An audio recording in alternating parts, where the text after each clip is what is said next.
Well, this morning's title is Reformation Reflections, and I guess this has, not accidentally, but it's turned basically into a four-part series. I seem to come up more and more in the Reformation, and some of you have liked this, and so I'm continuing. So today is role reversal is the topic. But this morning I need to maybe clear up some misconceptions or maybe expectations. Some of you are like, oh, finally, we're going to talk about gender roles in the church now. Not exactly. Even though that's a prevalent thing, personally, as I recognize the confusion in Christianity, I am not surprised that gender is now part of that confusion. And you shouldn't be surprised either. Our discussion will be a little broader, and it's going to be a little more specific. I hope by turning to this topic that hopefully you'll be encouraged. I hope that you'll be happily disappointed. And if I can't happily disappoint you, maybe at least encourage you. So let's turn in our Bibles to Matthew chapter 7, verse 12. Matthew 7, verse 12.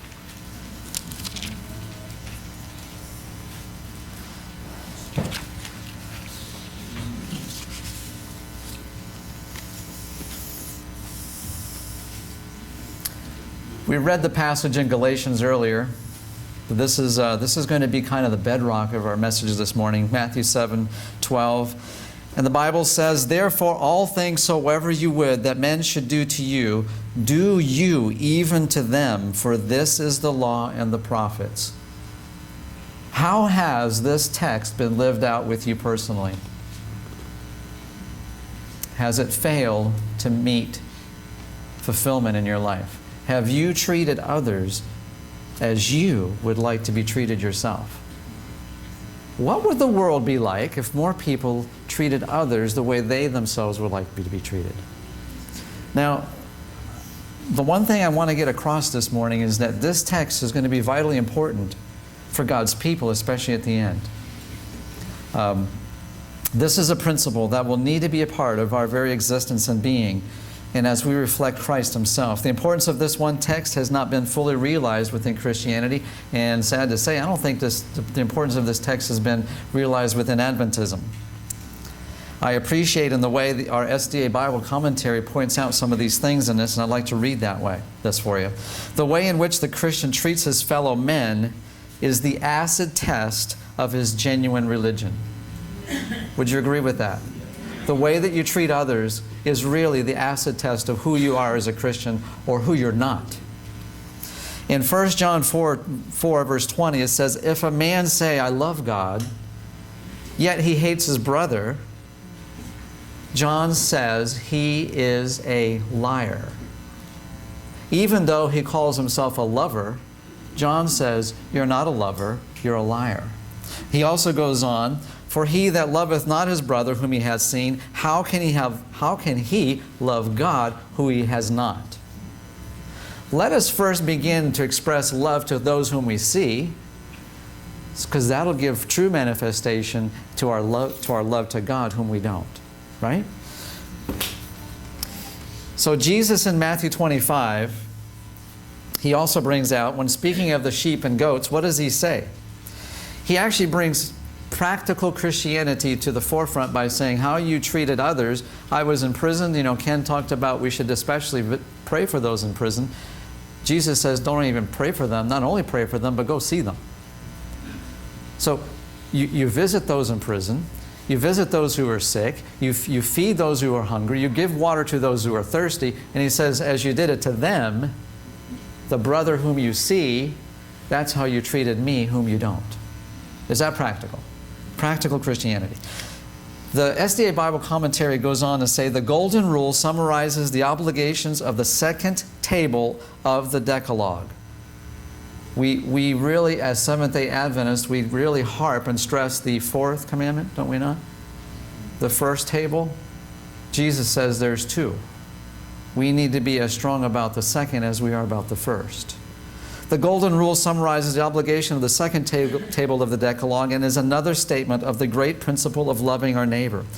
Only those who make the golden rule their law of life and practice can expect admission to the kingdom of glory. Our attitude toward our fellow men is the infallible index of our attitude towards God. The golden rule takes supreme selfishness, what it would like to do for others, and transforms it into supreme selflessness in what we are to do for others, not what they are going to do for us. How many people in this world are there, what are you going to do for me?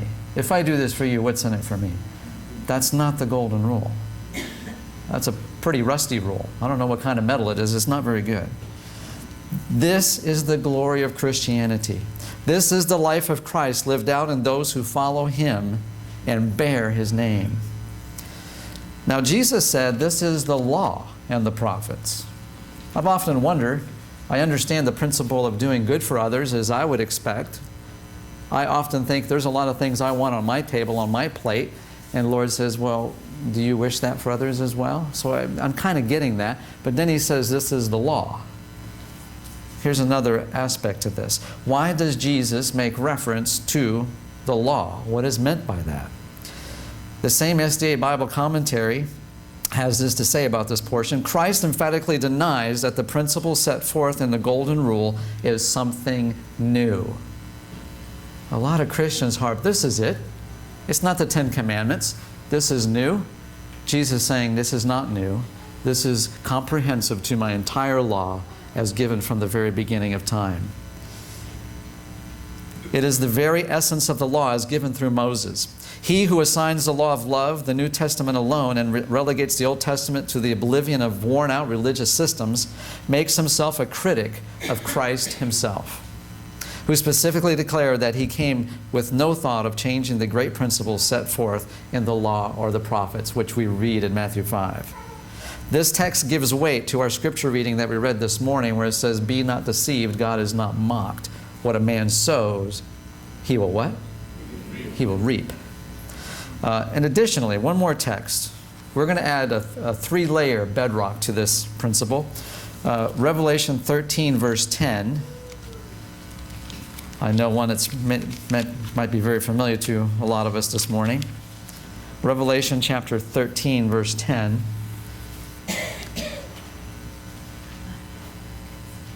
He that leadeth into captivity shall go into captivity. He that killeth with the sword must. I don't like that must. It's not an option. God is saying he who lives by the sword must be killed by the sword. And here is the patience and the faith of the saints. So as we consider Matthew 7:20, do unto others as you would wish them to do unto you. Galatians 6, be not mocked, what you sow you will reap. And he who kills with the sword must die by the sword. Do you see commonality between these passages? Okay? So what I want to do now is take a historical journey and discover how this has been played out in history. And I want us to turn to Exodus chapter 1. The writings of Moses. Exodus chapter 1.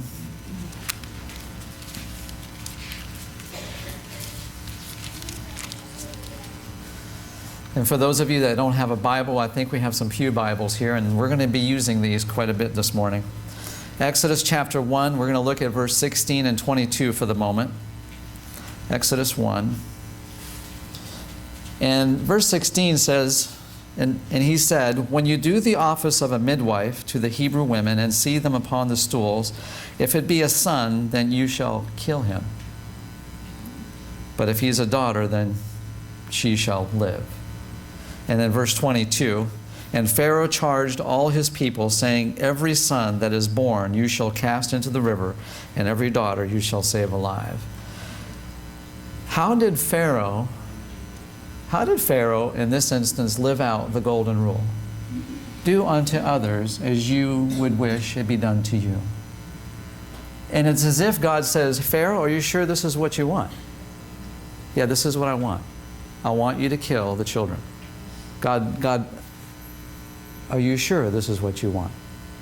Because what you do for others, I want my 7:20, Matthew 7 principle 20 to be lived out.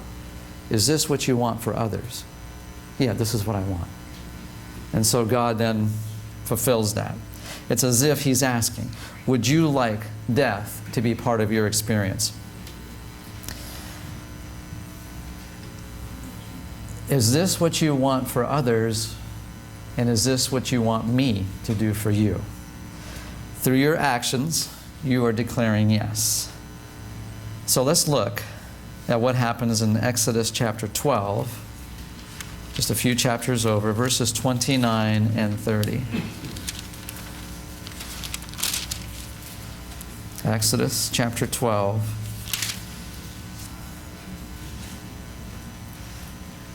I think it's Exodus.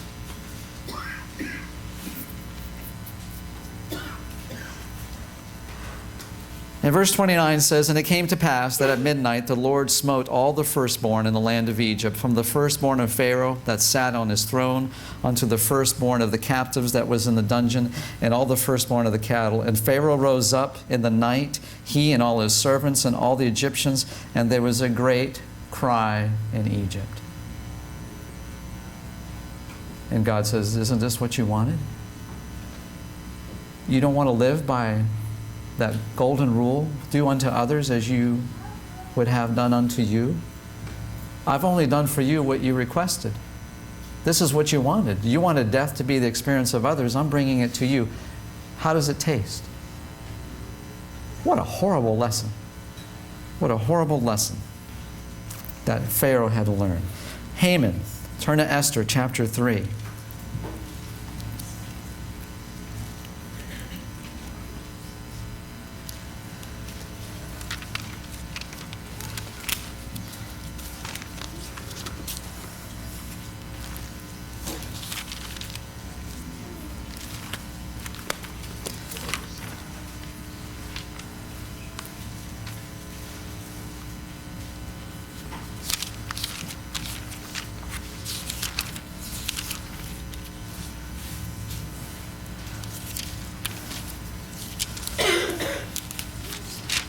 For those of you that are still looking, it's right before Job. It's kind of a little book, but Esther chapter 3.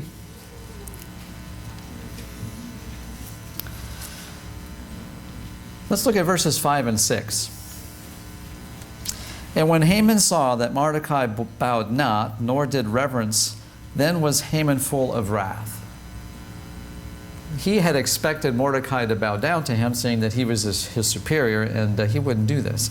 In verse 6, and he thought scorn to lay hands on Mordecai alone, for they had showed him the people of Mordecai. Wherefore Haman sought to destroy all the Jews that were throughout the whole kingdom of Ahasuerus, even the people of Mordecai.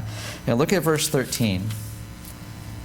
And the letters were sent by posts unto all the king's provinces to destroy, to kill, and to cause to perish all Jews, both young and old, little children and women, in one day, even upon the 13th day of the 12th month, which is the month of Adar, to take the spoil of them for a prey.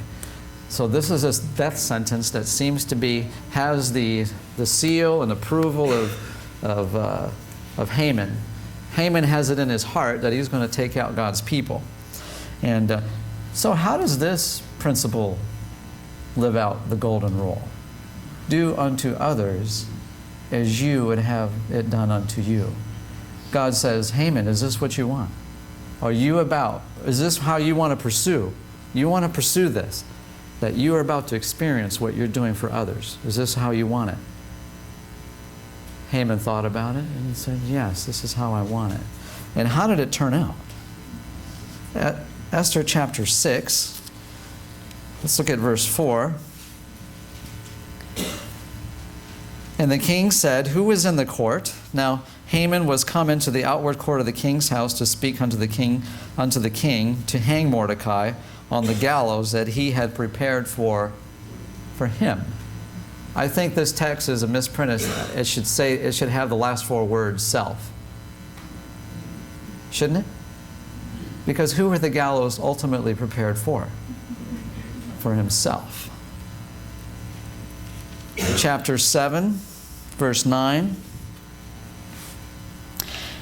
And Harbonah, one of the chamberlains, said before the king, "Behold also the gallows, 50 cubits high." You know, if you're going to make a gallows, you should make it really high. You shouldn't have low ones, because you want to really get it. You know, people can really see it. 50 cubits high, which Haman had made for Mordecai, who had spoken good for the king, standeth in the house of Haman. Then the king said, "Hang him thereon." Verse 10. So they hanged. Who's the next person? It's not Mordecai, is it? It's who? It's Haman. Hang Haman on the gallows that he prepared for Mordecai. Then was the king's wrath pacified. Whose wrath? The king's wrath, right? I often think, is it this earthly king or our heavenly king? I wonder. And then, chapter 9, verse 25. But when Esther came before the king, he commanded by letters that his wicked device, which he devised against the Jews, should return upon what? What does it say in your word, in your Bible? His own head. Do you think the Matthew 7:20 principle is an important one as we look at these passages? What we wish upon others ultimately falls upon. Anyway, Daniel chapter 6. We're still in the Old Testament. Daniel chapter 6.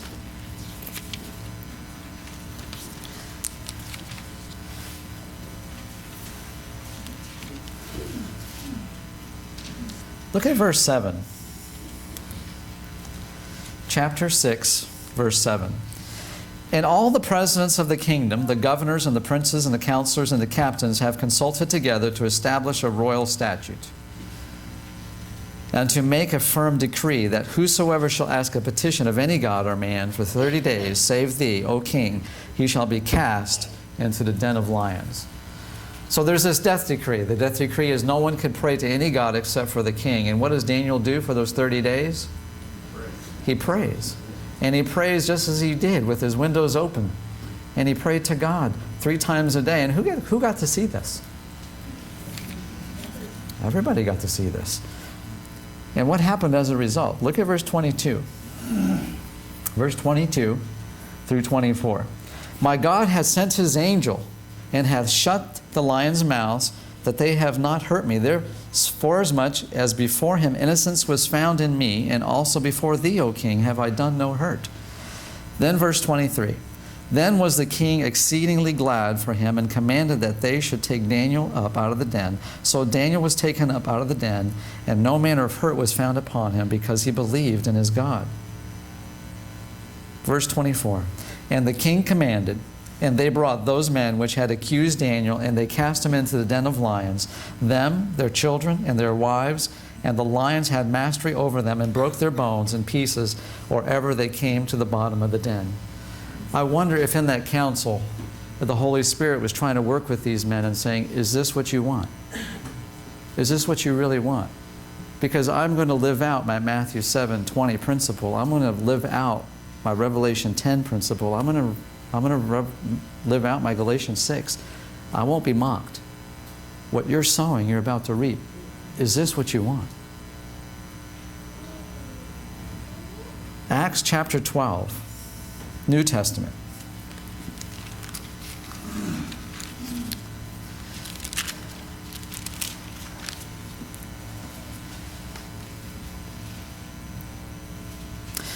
Verse 1 and 2.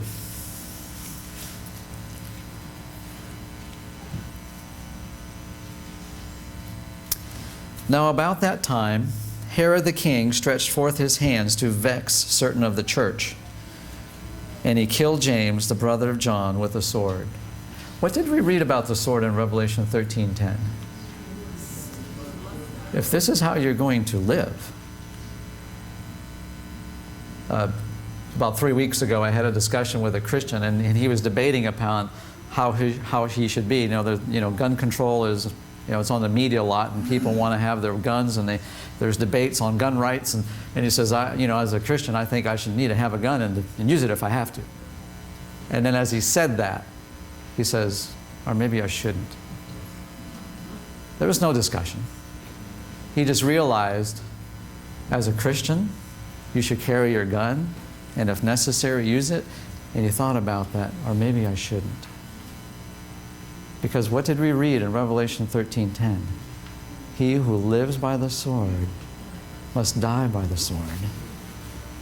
And what happened here?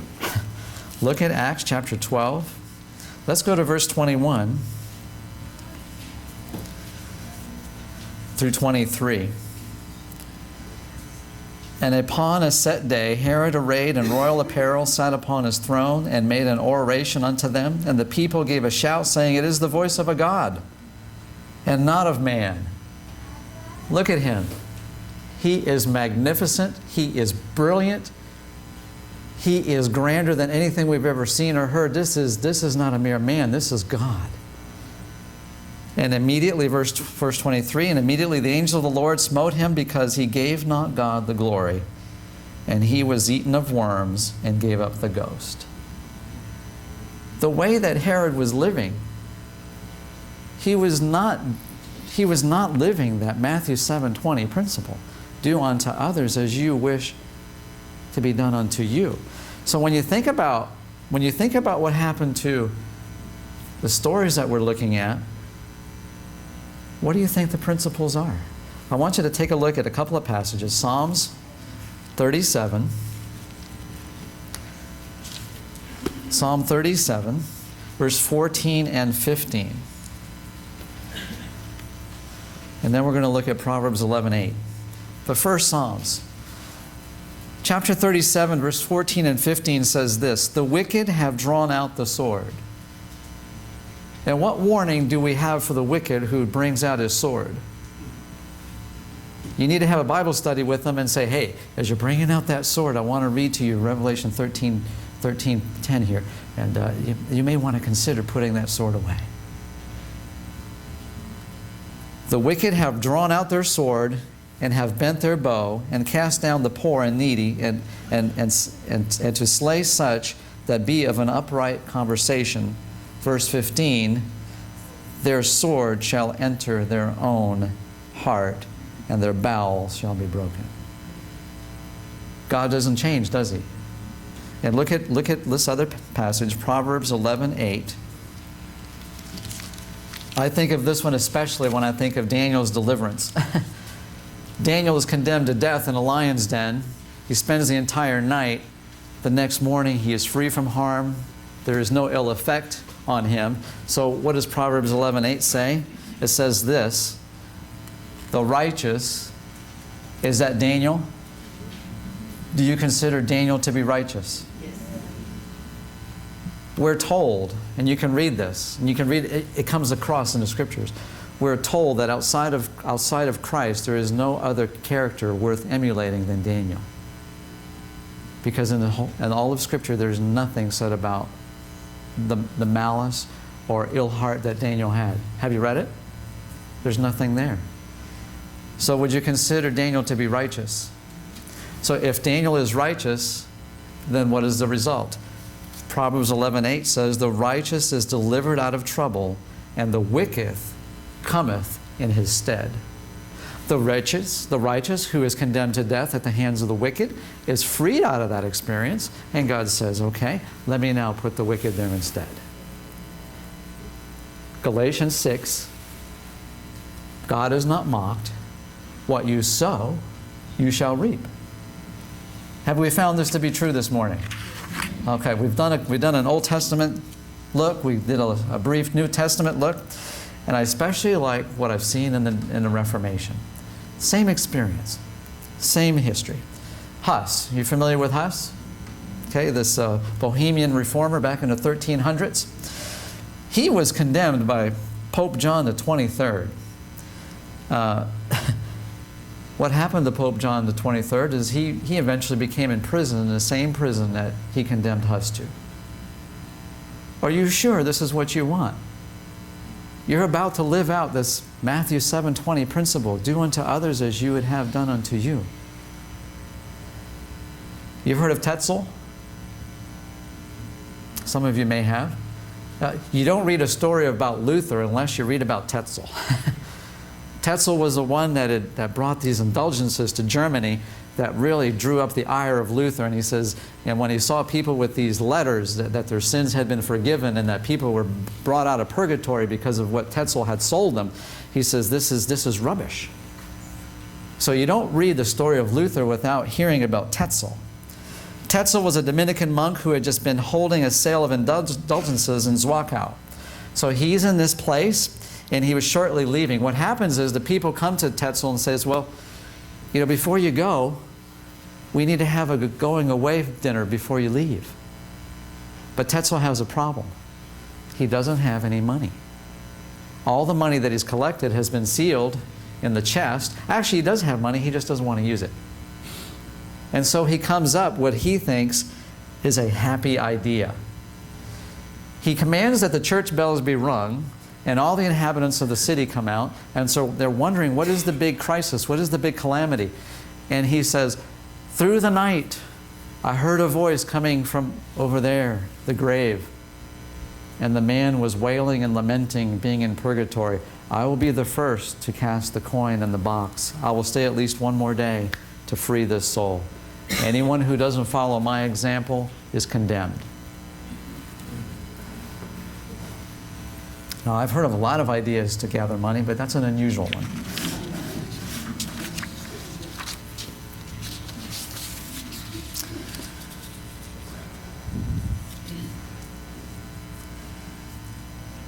So what was the principle?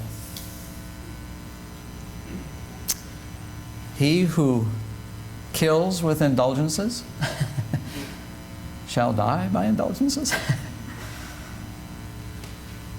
This man, against his will, the wife of a certain shoemaker had procured a letter of indulgence from Tetzel, and she had paid a gold florin for it. And at that time, a gold florin was a large amount of money. And the husband was appalled that her wife had spent that much money for this worthless piece of paper. Soon after, though, she died. And her husband was summoned to court a little time later because the priest complained that he had not performed a mass to deliver her soul. With the wife's letters in hand and pocket, the shoemaker appeared at court, and the magistrate began to ask him, "Is your wife dead?" "Yes," replied the husband. "What have you done for her?" "I've buried her body and commanded her soul to God." But have you had a mass said for her to repose her soul, to surrender, to relieve her body?" "I have not. It was of no use. She entered heaven the moment she died." "How do you know that?" "Well, here's the letter." The magistrate read the letter.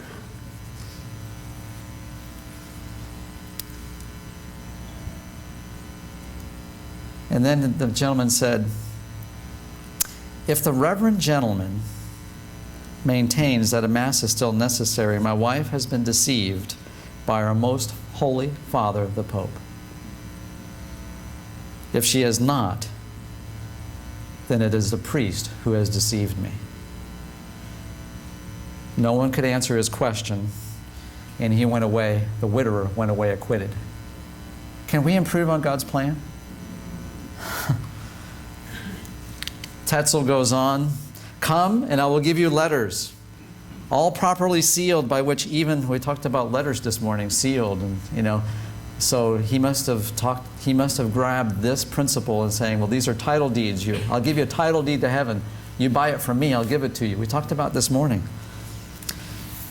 And he went from city to city with this message.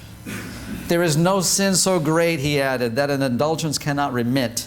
And even if anyone, which is doubtless impossible, had offered violence to the Blessed Virgin Mary herself, the Mother of God, let him pay. Only let him pay well, and he will be forgiven."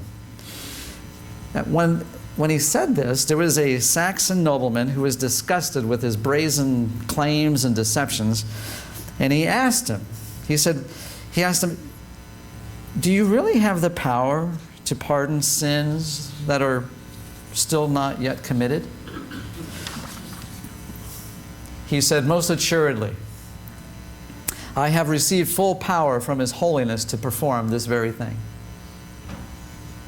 Well then, he said, I am desirous of taking a slight revenge on one of my enemies without endangering his life, and I'll give you 10 crowns if you will give me that letter of indulgence that will forgive me from what I'm about to do. And Tetzel thought about that.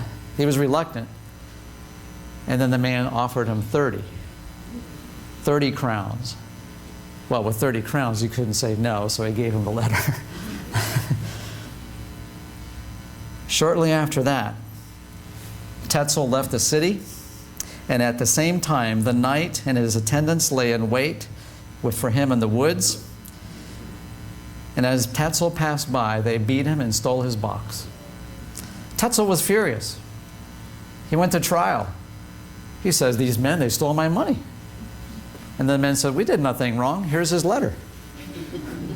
And the judge let him go. Can you really improve on God's plan? Are you beginning to understand and appreciate Matthew 7:20? Do unto others as you would wish they would do unto you. Perhaps you've heard of Aleander. Aleander was a Roman legate and intended to begin the persecution by beginning to burn the first Lutherans. He says, I will be the first. I will begin this venture. And the efforts of this Italian, up to this point, actually became kind of ludicrous. The fact was that the great bonfires he lighted for the burning of Lutheran books actually burned more Catholic literature than anything else. In Cologne, only a bundle of waste paper was burned when Aleander thought he was witnessing the end of Luther's books. In Mayence, he was even helpful to the Lutheran cause. Here, the students managed to induce an ignorant gravedigger they hired to burn the Reformers' books, but yet what he burned was anti-Lutheran literature. God says, what? I'm not mocked. You're not going to mock me. What you reap, you will sow. Additionally, Aleander failed to realize that his eagerness to burn Luther's books only made the public all the more anxious to get hold of them and to see what was written. When Aleander went in and tried to burn all these people didn't have that much interest until then. They said, you want to burn these? Oh, what's in them? Perhaps I should read them. And it grew this interest. And these big bonfires that he did were like billboards. Read Luther's books. Read Luther's books. I love the way God works. What does Paul say? We can do nothing against God, but for God. I want to at least finish with this. Because, there's going to be a time when we're going to be facing some of these things ourselves. And what will be the position of God's people? And you're going to be tempted to change ranks, thinking that the other side is the beneficial side. And that's not the case. As we've seen here, have you seen it here yet? From what we talked about this morning? It hasn't been there. And so Revelation 18, I want you to see this. Beginning with verse 5.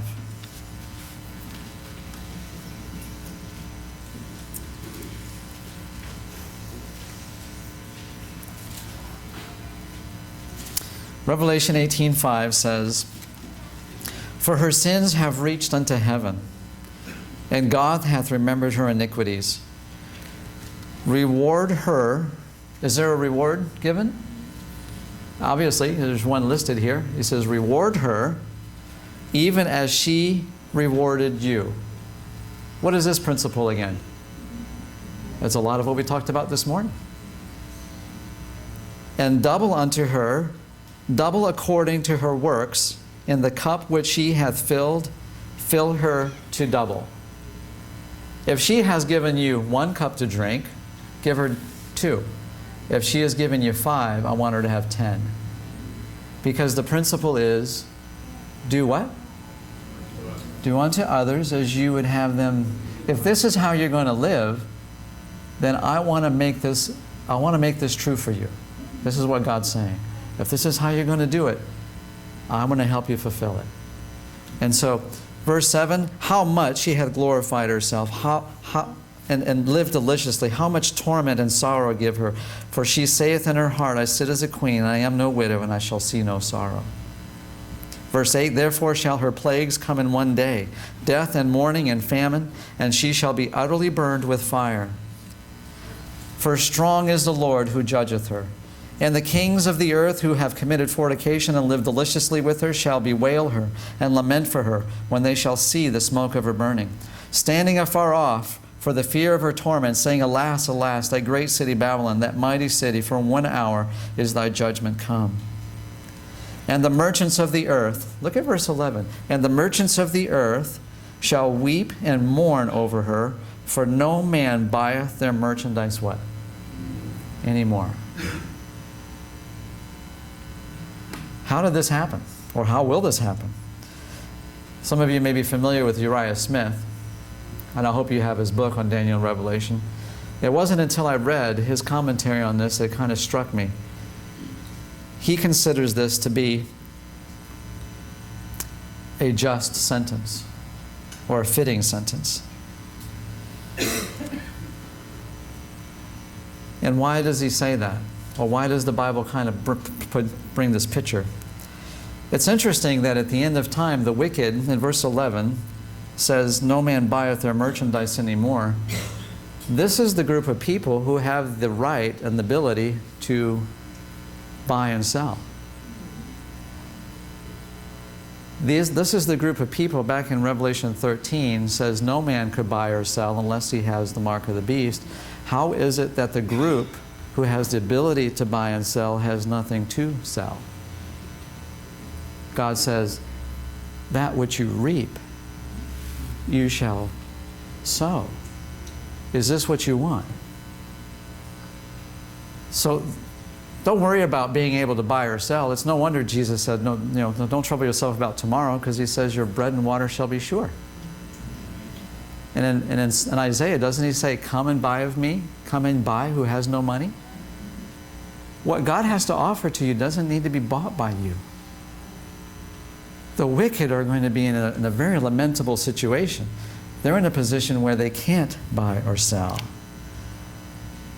Mysteriously, the condition that they had planned for their enemies is now their own. Let's go back to Matthew 7, verse 20. Matthew 7, verse 20.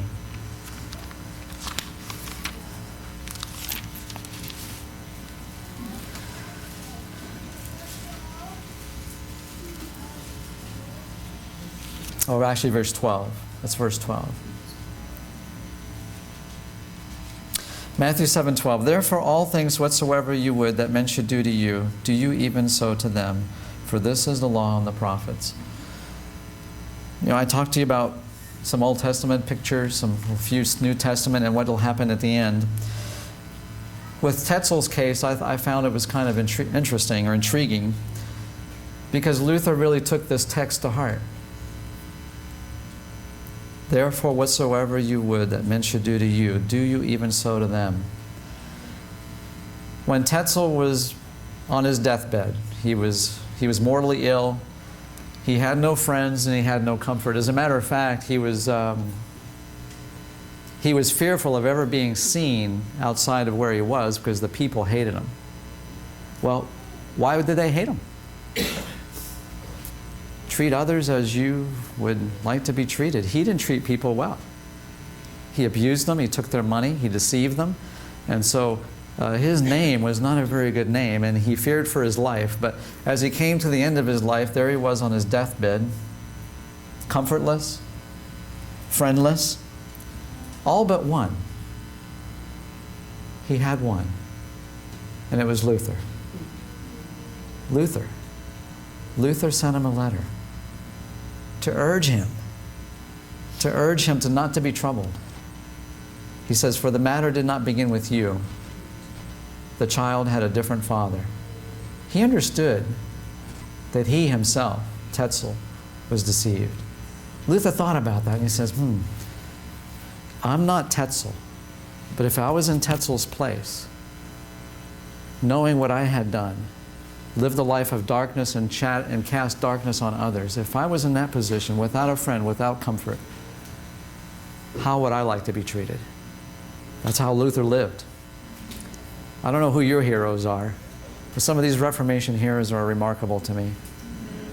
And I seek to live by some of their examples and how they minister to others. Therefore, all things whatsoever you would that men should do to you, do you so to them. This is the law and the prophets. Let us sing our closing hymn, A Mighty Fortress, hymn number 506.